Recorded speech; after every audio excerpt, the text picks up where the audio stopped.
não esteja dando para ouvir, tá? Funcionando nos dois, ótimo. E o som tá beleza? Beleza? Então tá bom. Povo, então vamos lá, vamos começar. Eu tenho alguns recadinhos para dar para vocês antes da gente começar a live propriamente dita, né? O primeiro é o seguinte, né? Como vocês perceberam, essa live estava originalmente planejada para ontem. Porém, minha gente, vida de autista. Ontem o dia saiu do esquadro. É um dia que normalmente eu não vou para o consultório, atendo de casa. Ontem eu precisei ir para o consultório. Ontem eu acabei precisando fazer alguns atendimentos fora da minha rotina. Juntou o que juntou com a outra coisa que juntou, e aí a boa e velha sobrecarga bateu quando chegou nesse horário. Ontem eu não estava funcionando mais. E aí eu acho importante mencionar isso, porque é a realidade da vida do autista, né? A gente planeja as coisas e quando as coisas saem de acordo com o planejado, a gente dá conta, mas na existência dos imprevistos da vida, as coisas, às vezes, a gente não funciona, a gente precisa desacelerar. Então, tá aí. Na vida real, como dizia lá o Faustão, né? Quem sabe faz ao vivo, pois é. E quem faz ao vivo entra em sobrecarga ao vivo e tem que fazer a live amanhã, tá? Então, tá aí. Esse é o recadinho número 1. Fica aí a explicação para vocês do que aconteceu. E aí é um bom lembrete, porque uma coisa que eu percebo na minha vida é que, normalmente, as pessoas só estão me vendo quando eu estou bem. E isso, às vezes, induz as pessoas a esquecer que, de vez em quando, eu não estou, né? E é isso, porque justamente quando você não está bem, você se recolhe, você, né, se ausenta, e a gente acaba esquecendo que a vida do autista tem muitos, muitos dias que não estão bons e que são esses os dias que a gente não consegue funcionar. Eu não vou conseguir estar aqui mesmo num dia que eu não estiver bem, mas fica o lembretinho aí, tá? O segundo recado, antes da gente começar a live, é aquilo que eu falei na live anterior, né, que eu agora estou fazendo uma linha Gabriela Prioli, que é toda vez antes de começar a conversar com vocês, eu dou aquele lembretinho de que na nossa audiência tem muita gente autista, sejam profissionais que lidam com autismo, seja autistas em si. Na sua maioria, os profissionais que lidam com autismo, eles também estão no espectro, o que significa que a nossa audiência tem aí uma certa tendência ao pensamento rígido, ao pensamento preto e branco, ao pensamento interpretar as coisas muito nos extremos. No entanto, eu, que de nascença também tinha essa tendência muito forte, foram 30 anos de psicoterapia na minha cabeça para conseguir quebrar esse padrão, mas hoje em dia eu estou falando com um público que tem esse padrão muito visível, e às vezes eu falo coisas, eu organizei a fala ali no melhor da minha capacidade para tentar não ser interpretada de maneiras extremas, mas o pessoal às vezes me interpreta assim do mesmo jeito. Eu tenho que confessar, é um pouco frustrante, porque há 30 anos treinando enxergar as nuances, enxergar os meios termos, e quando a gente fala de autismo, autismo é um assunto muito complexo. E todo assunto muito complexo, ele tem muita nuance, ele tem muita contradição, ele tem muito meio termo, e a nossa comunidade acaba tendo uma certa tendência de não enxergar isso, né? Então, às vezes você está falando de uma coisa que é o potencial do autismo, é o lado que o autista consegue desempenhar melhor que os neurotípicos, que é uma coisa que existe e que não apaga as dificuldades, mas tem gente que quando você... Nossa Senhora, se você falar que uma coisa que o autista faz é boa, bacana, já parece que você está falando que autismo não é uma deficiência, parece que você está romantizando o negócio. E não, gente, não estamos, mas a gente precisa poder falar das coisas que os autistas têm como forças ou potenciais, isso é, inclusive, parte da psicoterapia deles, é a gente enxergar onde é que está a nossa força, e isso não elimina as nossas dificuldades. Então, assim, ó, eu estou aqui, estou falando com vocês, o pessoal fala que eu me comunico bem, tem muita gente que gosta das minhas aulas, tá? Olha, isso é uma coisa que eu consigo fazer, que ótimo. Significa que eu não sou autista, ou que isso não é uma deficiência, ou que isso não me atrapalha? Não, gente, não significa. Tanto é que ontem eu não consegui fazer a live, né? Então, o meu slogan à la Gabriela Prioli agora nós vamos começar, então, daqui para frente, mais pensamento dialético, menos pensamento preto e branco, por favor. E se parecer que eu estou falando alguma coisa muito extrema e muito absurda, não estou. Ou pareceu isso, ou eu não consegui me expressar da maneira que eu queria, ou eu estou falando de uma parte da coisa, o que não significa que essa coisa apague as outras e tudo mais, tá? Vamos lembrar que a nossa conversa aqui é uma conversa complexa, tá bom, galera? Estamos todos de acordo? Todo mundo que está de acordo, manda um joinha aí para mim, vamos usar essas lives até para a gente fazer aqui um treinamento todo nosso de como é que a gente lida com a complexidade que esse assunto tem, tá?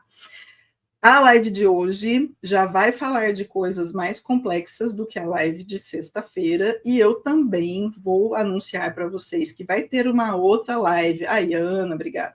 Vai ter uma outra live no sábado que vai estar mais complexa que essa daqui ainda, então cada vez mais é importante que a gente mantenha esse lembretinho aqui, ó, na nossa memória de trabalho. Sim, aquela danada que derruba as informações que a gente esquece, mas vamos lá, tá? Essa é a nossa missão. Vamos lá, força nessa.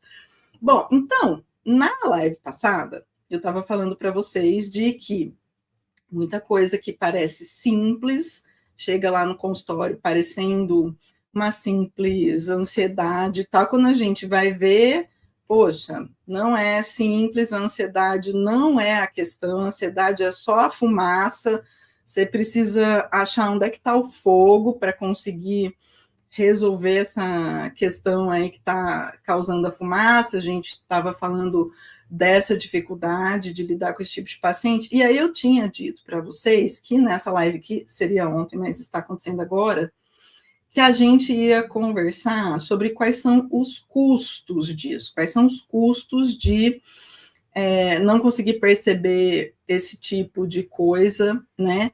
Os custos, tanto na vida dos clientes, quanto na nossa vida como psicólogos e como profissionais que estão tentando ajudar esse público, né?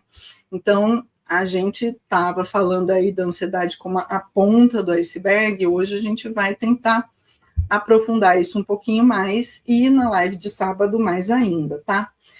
Eu quero hoje me deter nessa questão do custo, nesse sentido metafórico, assim, não só custo financeiro, né, mas custo de tempo, custo de dinheiro, custo de energia, custo de autoconfiança, custo disso e tudo, porque é um aspecto muito relevante disso, né? Mas antes de eu começar, quem assistiu aí a live de sexta, que foi a que eu comecei a falar desse assunto, se vocês assistiram, bota aí um foguinho para eu saber. Na live de sexta eu não estava conseguindo ver os comentários, e aí teve gente que veio falar comigo depois, falou assim, poxa, a live foi legal, mas dava para ver que você não estava conseguindo enxergar os comentários, né? Beleza, mas aí assim, ó, famoso vivendo e aprendendo, né? Cada vez que a gente faz o negócio, a gente lapida um pouquinho. Hoje eu estou vendo os comentários, pelo menos os do Instagram, eu garanto que eu vejo. Então, se vocês assistiram a live passada, se vocês me viram falar da ansiedade como a fumaça e a gente ter que investigar esse fogo, se vocês me viram na live que eu não conseguia ver os comentários, bota um foguinho aí, que daí eu fico sabendo que vocês estão aí no fluxo. Se vocês não tiverem visto, essa live ficou gravada lá no YouTube, aí vocês voltam lá e procuram ela, que tem o começo dessa nossa conversa aqui, tá?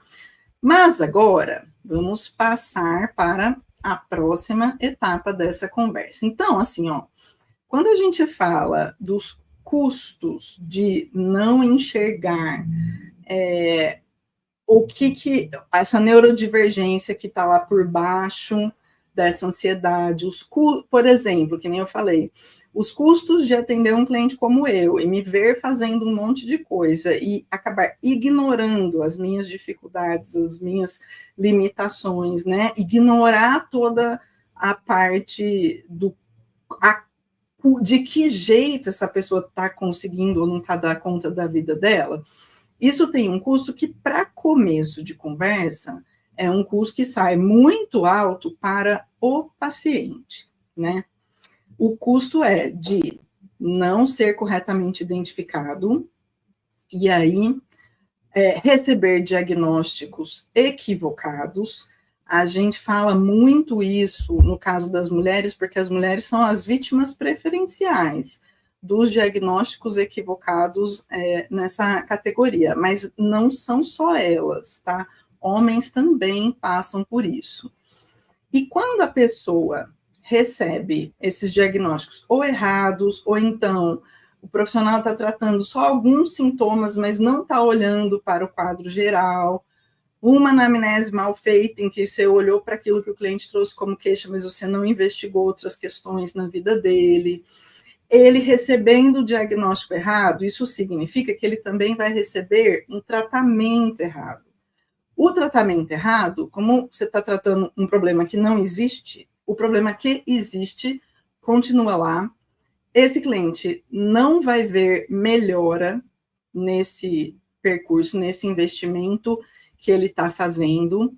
Essa falta de melhora, né, gera frustração, é uma perda de tempo, é uma perda de dinheiro, é uma perda de energia, é uma perda de esperança, que é uma questão super grave. Quando a gente fala em risco de suicídio, por exemplo, a desesperança é um dos fatores mais sérios no que se refere à avaliação de risco de suicídio. Então, você estar oferecendo um tratamento que não vai trazer melhora, um tratamento que não vai trazer alívio, um tratamento que vai ser uma perda de tempo, de dinheiro, e o paciente não melhora, você está, inclusive, não é só não estar fazendo efeito nenhum. Se você não está trazendo melhora, você está necessariamente trazendo piora, porque você está produzindo desesperança, você está produzindo frustração, isso diminui a probabilidade desse cliente continuar a buscar apoio e tratamento para o sofrimento dele, isso é muito grave. Por outro lado, né, ele começa a achar que tem algo de errado com ele, que não tem conserto, o famoso acho que eu não tenho jeito, porque, olha, se o que eu tenho é isso, e eu estou sendo tratado para isso e não melhoro, acho que eu não tenho jeito. A autoestima vai para o chão, a autoconfiança. Então, assim, ó, é bem sério, isso é por isso que eu trago esse assunto para cá. Não é só não fazer efeito, é piorar muito o quadro, é agravar a situação. A cada ano que passa que essa pessoa não consegue auxílio, o quadro vai se agravando e esses riscos todos vão se acumulando, né? O paciente muitas vezes puxa para ele, acha que é ele que não consegue, ou é ele que é perigoso, ou alguma coisa. E a gente tem que falar também do trauma terapêutico, que é esse percurso de eu fui para terapia e mesmo assim lá eu estou sofrendo mais, eu estou ouvindo que eu tenho que ser capaz de fazer coisa que eu não sou capaz, né? A gente tentar ensinar repertório que o cliente não tem como conseguir fazer é o famoso aquilo que a pessoa, o psicólogo está me falando, é só mais uma coisa na imensa lista das coisas que eu devia ser capaz de fazer e não estou conseguindo, né? Então, gente, é bem sério, né? A gente tem todas essas questões e são assuntos que nos trazem muita preocupação. E aí, eu pergunto para vocês, né? Quem aqui é profissional da área, quem aqui já atendeu um cliente que chegou para o seu consultório com um diagnóstico errado? Quem aqui já passou por isso, né? Quem aqui já enfrentou a dificuldade que é você conseguir estabelecer vínculo com um cliente que já passou tanta frustração que ele está, assim, ó, vacinado, né? Você fala as coisas e ele ouve só com metade da confiança, a outra metade, assim, ele está lá se perguntando, será que isso aqui vai ser outra furada, né? Quem já passou por isso sabe, então, assim, quem já viveu isso sabe o tanto que essas experiências traumáticas com tratamentos mal direcionados dificultam a tarefa do próximo terapeuta. Então, realmente é uma coisa que não dá para a gente subestimar. Quem está animado aí nos comentários, se vocês já receberam pacientes com diagnóstico que depois você percebeu que estava errado tal, deixa um sim aqui para mim nos comentários para eu saber. E se tiver alguém que está conseguindo ver os comentários no YouTube e no Insta, conta aqui para mim no Insta se tem gente comentando lá, porque eu ainda estou, eu já melhorei da última live, mas eu ainda não estou vendo os comentários do YouTube, enfim. Mas, de toda forma, né? Então, para essa nossa conversa, essa primeira questão é muito importante, né? Tudo o que isso pode causar, e normalmente causa, de prejuízo para o cliente. Mais uma outra coisa que também acontece, que às vezes a gente discute um pouco menos, e para nós, profissionais, qual é o preço de você atender um cliente que você não conseguiu identificar o que era o quadro dele, um cliente que você diagnosticou de maneira equivocada, um cliente que você está oferecendo um tratamento ali, que você está assim, ó, gente, mas era para funcionar, não está funcionando, né? O preço de sentir que tem alguma coisa errada ali, essa sensação que fica lá no fundinho do peito de será que sou eu que não estou vendo alguma coisa, né? O tal da síndrome do impostor que a gente já tem normalmente, mas aquilo tomando um tamanho que começa a gelar a mão, que começa a doer o estômago, né? A sensação de estar ali tentando enxugar gelo e não vai. Então, primeiro de tudo, que a gente não ser capaz de diagnosticar corretamente, a gente não ser capaz de oferecer um atendimento que seja efetivo, ele causa todos aqueles problemas para o paciente, mas a gente também sai machucado, a gente também sai estropiado dessa experiência. A nossa autoestima e a nossa autoconfiança profissional começa a fraquejar. Aí, o cliente frustrado abandona o tratamento. E aí, cliente que entra, cliente que sai e a agenda que não consolida. Eu lembro que antes de eu fazer a especialização, eu vivia muito isso. A especialização que eu fiz foi no ITCR e para mim ali foi um momento que teve uma virada de chave, os pacientes começaram a ficar, porque antes era isso, era aquela rotatividade, e aí você tentando organizar a sua vida financeira, inclusive, a Carmen deixou um comentário a Carmen é uma querida, Carmen, beijo para você, a Carmen já fez o meu curso, né, e ela tá contando aí, ó, eu peguei paciente com diagnóstico errado, paciente com todas as características de TEA e sem diagnóstico, né? Então, assim, a Carmen já está malandrona, porque ela já fez o curso, já fez um monte de coisa comigo. A Carmen está sempre nas lives, assim, ela está sempre se mantendo atualizada, e aí ela está trazendo essa experiência já do outro lado, né? Já de quem está conseguindo enxergar o enguiço. Mas, de toda forma, então, voltando, né?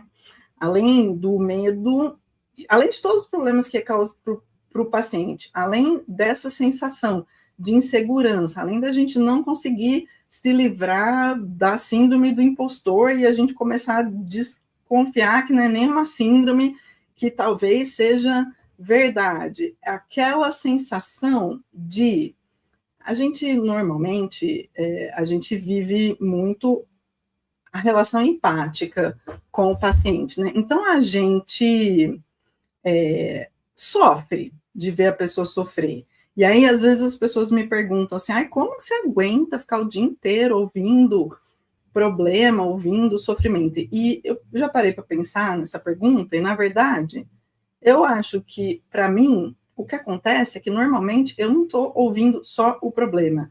Eu estou ouvindo o problema e, na minha cabeça, eu já estou enxergando todo o potencial que essa pessoa vai conseguir desenvolver, eu já estou enxergando o alívio que ela vai sentir quando a gente resolver aquilo, eu já estou enxergando o momento de comemoração que vai vir lá na frente quando ela conseguir fazer um negócio, e a gente estiver vibrando e eu estiver me sentindo parte dessa conquista. Então, eu acho que é isso que ajuda a gente a ser capaz de fazer o nosso trabalho. Porém, se a gente está diagnosticando errado, a gente está oferecendo tratamento que não melhora, a gente continua a ver o paciente sofrer e sofrer e sofrer e sofrer, e nada do que a gente faz traz alívio. Isso é sofrimento para nós também. Isso prejudica a nossa saúde mental também. Isso gera desesperança e falta de autoconfiança em nós também, né? Então, você estar lidando com um paciente para o qual você não está preparado, você não está entendendo, você não está conseguindo. Isso, apesar de, claro, que o dano para o paciente é muito mais sério, mas a gente não pode negar, isso também nos prejudica. Isso prejudica a consolidação da nossa carreira. Isso prejudica a consolidação da nossa vida financeira. Né? Isso, muita impotência. E esse sentimento de impotência, eu acho que é uma das piores coisas que tem para a gente experimentar, né? Aqui tem uma outra pessoa contando assim, eu ainda não comecei a atuar na neuropsicologia, mas eu admito que eu tenho medo disso acontecer, de pegar um caso e não conseguir fechar o diagnóstico. E aí, o que a gente fala, assim, quem trabalha com supervisão, com formação de profissionais, é que assim, que bom que você tem esse medo, tá? O medo é a energia que a gente usa para correr atrás de se preparar, de se especializar, de continuar estudando. O medo é o caminho que vai nos levar a um dia estar pronto e não cometer esse erro. Eu, sinceramente, me preocupo muito mais com aqueles profissionais que saem da faculdade achando que eles já estão completamente prontos, achando que ele sabe tudo, achando que ele nunca erra, né? O profissional que está ali meio naquela autoconfiança levemente psicótica, assim, sem muita base na realidade.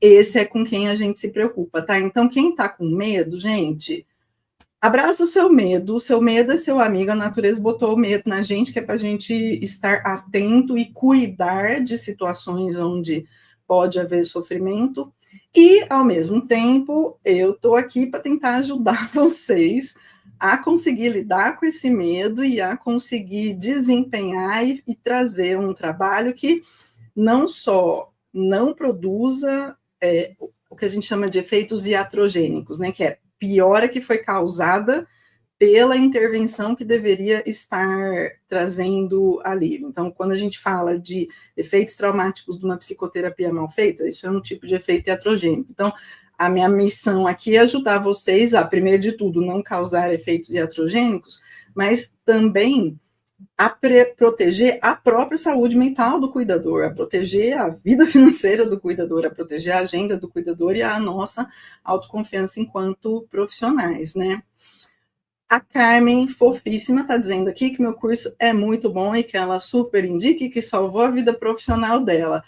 Carmen, é disso que eu estou falando quando a gente fala que a gente sente o sofrimento, por exemplo, dos profissionais que a gente ajuda, mas a gente está lá na frente, enxergando o momento em que a pessoa vai estar comemorando o sucesso dela e a gente se sente um pouco parte daquilo, né? A gente se sente um pouco vitorioso junto com as pessoas, sejam clientes, sejam os supervisionantes que a gente ajudou, né? Então, é isso. Eu acho que o que mantém a gente são numa profissão tão desafiadora quanto a nossa, é isso, é a gente saber que a gente está numa linha de trabalho na qual o reforço vai vir lá no fim, a melhora do paciente vai vir lá no fim, o sucesso do profissional que você ajudou a formar vai vir lá no fim, é disso que a gente alimenta a nossa alma aqui, né? Então, é desse jeito que a gente consegue sobreviver. A Ana Bezerra falou que ela está formada há 2 anos, mas ainda não atuou na área, está querendo entrar no mercado de trabalho. Ana, eu estou falando aqui da área do atendimento de pessoas neurodivergentes, é uma área que a gente ainda tem muito mais paciente do que profissionais preparados, e olha que loucura, né? Porque a gente tem indícios de um subdiagnóstico no Brasil muito marcante. Se vocês não estão por dentro disso, no YouTube tem um vídeo meu comentando sobre o último dado do CDC. O CDC soltou no começo desse ano a atualização, né, sobre a prevalência do autismo na população, e mais ou menos na mesma época a gente também recebeu os dados do IBGE sobre o Brasil. Então eu estou naquele vídeo fazendo uma análise meio combinando essas duas coisas. Então quem não está por dentro dessa questão de quantidade de indícios que a gente tem de que o Brasil ainda é um lugar onde tem uma multidão de autistas adultos não diagnosticados, corre lá para dar uma olhada. Mas aí fica a dica aí para Ana Bezerra. Ana, se você estiver querendo entrar no mercado, tem um mercado aqui que está precisando de profissional capacitado, né? Mas, enfim, tocando em frente, então, né? Quando a gente pensa, então, nesse sofrimento, dessa sofrimentaiada toda que se cria, quando a gente está tentando atender e a gente ainda não está devidamente capacitado para conhecer o nosso cliente, né? E a gente está nessa situação, tem cliente sofrendo, profissional sofrendo, né? A gente vai olhar para tudo isso, a gente vai olhar para o dano que isso causa na nossa carreira, mas para além disso, a gente tem essa questão que é a nossa responsabilidade ética. A psicologia, ela é uma ciência dentro das ciências da saúde, e a gente sabe que a ética em saúde, ela começa com aquela frase que é, pelo menos não cause dano. E como eu estou falando para vocês, uma terapia mal direcionada, ela não só não produz efeito, ela causa dano. Então, a gente atuar num caso em que a gente não está preparado para reconhecer os sinais é causar dano, né? E aí, lembra que eu falei para vocês que a live de sábado vai ser mais longa e mais recheada ainda que essa? Na live de sábado, vocês vão entender melhor do que eu estou falando, né? Quando se trata de olhar, tá evidente ali, mas a pessoa que não está preparada não conseguir enxergar os indícios que estão ali, né? E hoje em dia, como eu estou falando para vocês, né, a gente ainda está conseguindo diagnosticar, chuto que nem menos da metade dos autistas do Brasil, e mesmo assim já parece que tem autista em todo lugar. Então, veja, né, num contexto onde a neurodiversidade está sendo cada vez mais discutida, e, felizmente, a gente está começando a conseguir identificar essas pessoas, a gente não saber olhar para isso, hoje em dia não é mais uma opção. Tem muitas discussões que eu faço sobre isso, sobre essa questão da prevalência do autismo e da provável prevalência efetiva do autismo, e a conclusão que a gente chega é o seguinte: hoje em dia, um psicólogo falar que ele não está preparado para atender pessoas autistas é tão sem cabimento quanto uma escola dizer que eles não estão preparados para receber crianças autistas. Não tem como, né? E a gente tem que lembrar que, mesmo que os autistas sejam uma minoria na população, mas como eles têm muito mais probabilidade de adoecimento mental, autistas são pessoas que têm muito mais risco de desenvolver transtorno de ansiedade, de deprimir, de entrar em bipolaridade, de uma série de questões de sofrimento mental que acabam se sobrepondo ao autismo. Então, mesmo que eles sejam relativamente raros na população que busca psicoterapia, eles são uma proporção enorme. Não tem como a gente dizer que a gente não sabe atender autista, e não tem como você dizer que você não atende autista se você não sabe identificar. Porque daí pode ser que você esteja justamente atendendo um autista e, sem saber que ele é autista, oferecendo um tratamento adoecedor, né? Então, tudo isso se junta para eu trazer para vocês essa questão, né?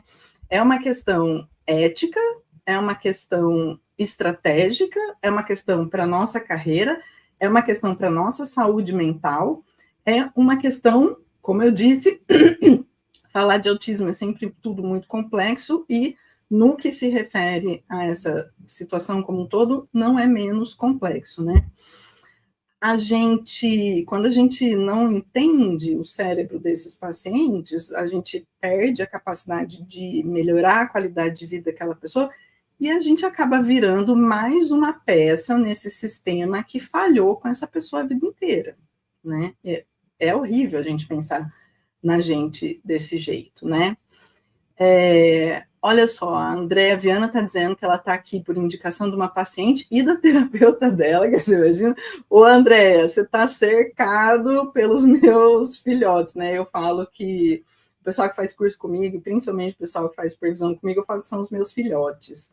E aí, outro dia, eu falei para uma pessoa que uma supervisionanda minha era minha filhota e ela achou que eu estava dizendo que era minha filha de verdade. Não, gente, não é filho. Mas é que a gente sente, né, um carinho naturalmente por as pessoas com quem a gente trabalha e é muito gratificante você enxergar o profissional desabrochando e tal. Então, assim, a gente se sente, né, meio parte. Então, a Andréa está cercada pelos meus filhotes por todos os lados, né? E aí a gente tem o Otton falando assim, de fato, tem alguns que têm grande autoconsciência de suas dificuldades. Eu imagino que ele esteja falando daquela questão que eu falei, quando a gente pelo menos tem medo, quando a gente pelo menos sabe que a gente ainda precisa melhorar, a gente ainda precisa aprofundar o nosso conhecimento, existem pessoas que têm essa consciência e pelo menos isso é menos preocupante do que quando a pessoa não tem. A gente tem que lembrar que, poxa, a gente está numa área em que a gente lida com o cérebro humano, que é a estrutura mais complexa do universo. E nós estamos, a psicologia é uma ciência relativamente nova, né? Se você pensar que a física começou lá com, sei lá, Platão, Aristóteles, os gregos lá, e a psicologia começou há 150 anos atrás, então nós estamos numa área em que passa 5 anos, muda tudo. Não sei quantos de vocês estão ligados à área de psicologia experimental, mas quando a gente fala de análise do comportamento, a gente fala muito disso. E assim, a cada 5 anos que você pula 2 anos, não vai no congresso, quando você vai no outro ano, já tem uma galera lá falando do negócio.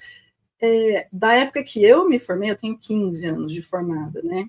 Da época que eu me formei, hoje em dia, praticamente 80% do meu trabalho é com conceitos que eu aprendi depois de formada, e muita coisa que só passou a existir ou depois que eu me formei, ou recentemente, assim, em termos de 1, 2 décadas atrás, né? Então, a gente não vai ter muita escapatória, né, gente? A psicologia ainda está num momento em que a gente está construindo conhecimento sobre o cérebro humano, e a gente vai ter que passar a vida estudando para se manter, pelo menos, alinhado ali com a parte que a gente já conseguiu concluir, né? E aí, por conta disso, infelizmente, mas uma boa parte desse conhecimento ainda não voltou para a universidade, né? A gente tem pesquisas sobre neurodivergência sendo feita em universidades, mas a gente ainda tem pouquíssimo material em termos de como converter esses resultados de pesquisa em estratégias psicoterapêuticas. E isso é super complicado, né? Eu sempre falo que o conhecimento, né, puro é que nem a física, mas o que a gente faz na psicoterapia é pegar esse conhecimento e aplicar ele na vida real. Então, a psicoterapia, ela é a engenharia da psicologia, né? Enquanto que o pessoal que está na pesquisa básica de psicologia, eles são os físicos, né? Então, tem Tem uma etapa a mais que é preciso olhar quando a gente pensa em pegar o conhecimento que está sendo produzido nas universidades hoje em dia e transportar ele para dentro da clínica de uma maneira que seja efetiva. E muita gente relata que a graduação em psicologia no Brasil hoje em dia ainda não está sendo capaz de preparar os profissionais, né? Quando eu fiz faculdade, o que se falava de autismo, na época ainda chamava síndrome de Asperger, mas sendo muito sincera, mesmo sobre isso a gente não estudou quase nada, e era um negócio que era tratado de um jeito, assim, como se fosse extremamente raro, só meninos e só pessoas muito inteligentes, e parecia um troço, assim, se você não estivesse atendendo Stephen Hawking, você não precisava nem pensar nisso, né? Poxa vida, hoje em dia a gente já tem um conhecimento de que, pelo contrário, você tem pessoas autistas em todas as faixas de QI, tem mulher autista, tem autista com melhor desempenho verbal, tem autista com pior. Então, assim, hoje em dia a gente tem uma visão de um cenário que é muito diferente. Inclusive, da primeira vez que eu achei que eu era Asperger, eu fui pesquisar, e aí dizia que era um transtorno de meninos, e eu falei, então acho que não é isso, olha só, né? Enfim, e aí, levando tudo isso em conta, então, né, eu imagino que vocês estão pensando assim, tá bom, Tati, mas e aí, né, quando é que você vai começar a ajudar a gente a enxergar essas características para que a gente comece a ter a mínima chance de conseguir identificar esses pacientes no nosso consultório, etc. E isso, então, é o que a gente vai fazer na live de sábado, tá? Tá marcada para sábado, 11 horas. Eu acho que no sábado eu não vou estar em sobrecarga, então provavelmente a gente vai dar conta de fazer ela, mas se não der, a gente deixa um recadinho lá. De qualquer maneira, o que a gente vai fazer no sábado, né? A gente vai olhar para essas questões, mas como nós estamos numa área onde o sigilo dos pacientes é incontornável, a gente não tem como fazer aqui uma análise pública de um paciente qualquer. Então, o que a gente vai fazer?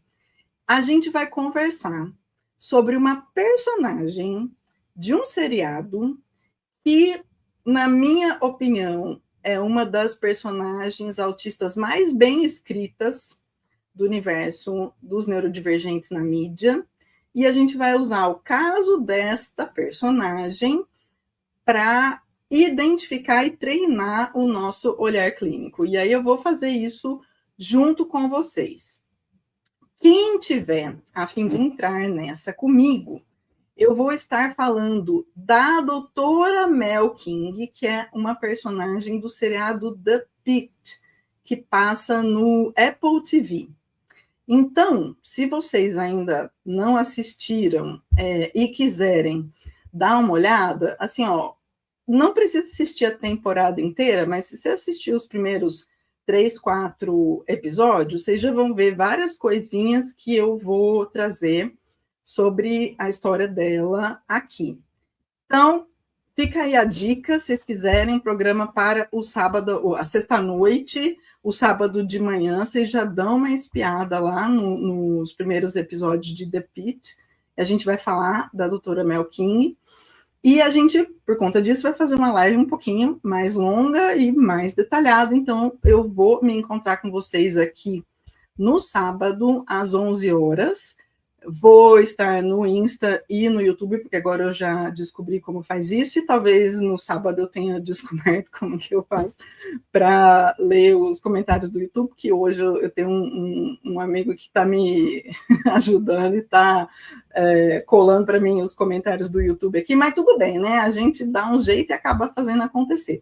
Então, eu vou trazer para vocês a análise que eu faço daquilo que aparece sobre essa paciente, vou falar daquilo que o seriado mostra, aquilo que o seriado não mostra, vou falar de como é que a gente enxergaria a doutora Mel se ela chegasse no nosso consultório, o que a gente precisa investigar quando um cliente chega com essas características e etc. Então, nós vamos fazer de conta que a doutora Mel é a nossa paciente e a gente vai juntos fazer uma anamnese básica aqui do caso dela, tá? Então, pessoal, eu espero vocês no sábado, 11 da manhã, para a gente fazer essa conversa. Quem já viu, ótimo. Quem não viu, dá uma espiadinha lá, dá uma entrada na internet, pelo menos para vocês terem uma ideia. E aí, no sábado, a gente se encontra marcado, para a gente começar a treinar o nosso olhar na hora de perceber quando uma pessoa que está ali, está funcionando e aparentemente está tudo bem ali na nossa frente, mas quando essa pessoa pode ser uma pessoa autista, que nem eu aqui, que hoje estou bem, hoje está parecendo que está tudo bem, mas ontem não estava, tá? É isso, pessoal. Olha, agradeço muito a presença de vocês, a companhia de vocês e espero vocês no sábado. Um beijo!